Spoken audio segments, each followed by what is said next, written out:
Hola, ¿cómo están? Voy a dar unas pautas muy simples para responder exámenes parciales en nivel superior y universitario. ¿Por qué es importante que lo haga? Porque cuando yo tengo un grupo clase nuevo y comienzo un cuatrimestre o un año de enseñanza, tengo expectativas de cómo quiero que se respondan los exámenes parciales que doy. Y es muy importante que yo comunique qué es lo que espero de la escritura académica de mis estudiantes. Por eso voy a recorrer este pequeño punteo de pautas de escritura académica que son fundamentales y que hacen a un género académico particular que es el parcial universitario. Un examen parcial es un género discursivo académico, está incluido en lo que es alfabetización académica como campo disciplinar. No es solamente un trámite burocrático que yo cumplo como estudiante para que me den una nota, ¿no? Sino que es un género de escritura, un género académico de alfabetización. Es un texto verbal concreto que tiene una organización esperable. Cada respuesta, cada consigna debe estar organizada. Requiere comprensión lectora y producción escrita. Debe ser lo que sea entendible para el lector, que es el evaluador, el profesor. Y una escritura clara, fundamentalmente. ¿Cuáles son los errores frecuentes en los que se incurre cuando se responden parciales? Omitir información, que puede ser parte de una falla en el modo, en la técnica de estudio. Se puede omitir información también porque se la cree obvia y no lo es. No relacionar conceptos, escribir frases sueltas o frases telegráficas. No ordenar los contenidos, no jerarquizarlos, de lo más importante a lo menos importante.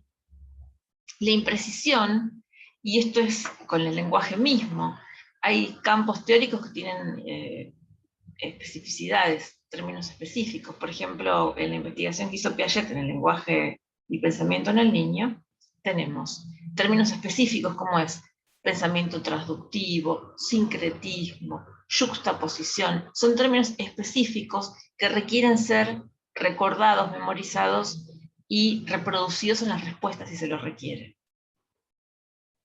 La ambigüedad es otro error que puede ser producto de no haber comprendido lo que se estudió, no haberlo estudiado cabalmente, haberlo aprendido cabalmente, o bien por una cuestión técnica de no entrenarse en responder parciales, ¿no? En la escritura clara que se requiere académicamente.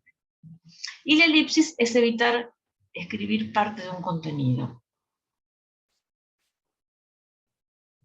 Por no saberlo, por creerlo, por ejemplo, implícito. Un examen escrito se responde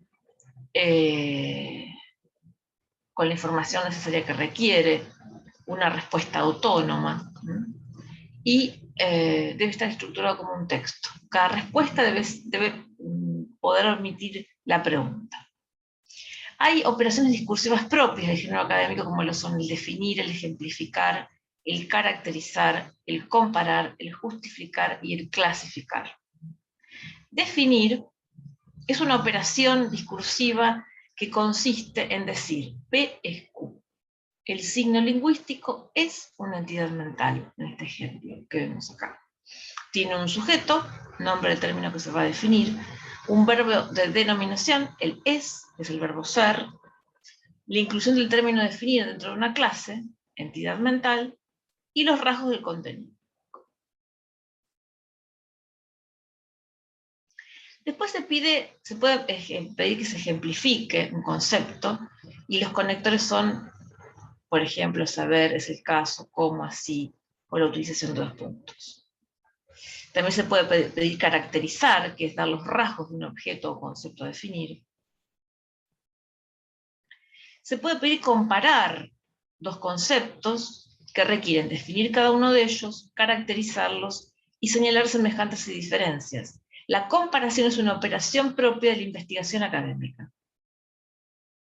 La justificación es cuando yo tengo que argumentar y fundamentar una afirmación, y esto requiere decir de qué autor, cuál es el autor de esa afirmación, dónde figura bibliográficamente, cuál es la afirmación, y los argumentos o razones académicas conectadas por, en primer lugar, por un lado, por una parte o en segundo lugar. Finalmente, clasificar es la otra operación necesaria que requiere dividir un determinado universo en diferentes clases o categorías más generales. Esto requiere ordenar el campo conceptual. Estas son las 6 operaciones discursivas propias de un parcial universitario de nivel superior, y la información la extraje del libro de Roig, del texto de Roig, el parcial universitario, que se encuentra en el libro El taller del escritor universitario de Irene Klein, en la editorial Prometeo. Páginas 91 a 106. Volviendo al comienzo, ¿por qué es necesario explicar cómo se responde un parcial?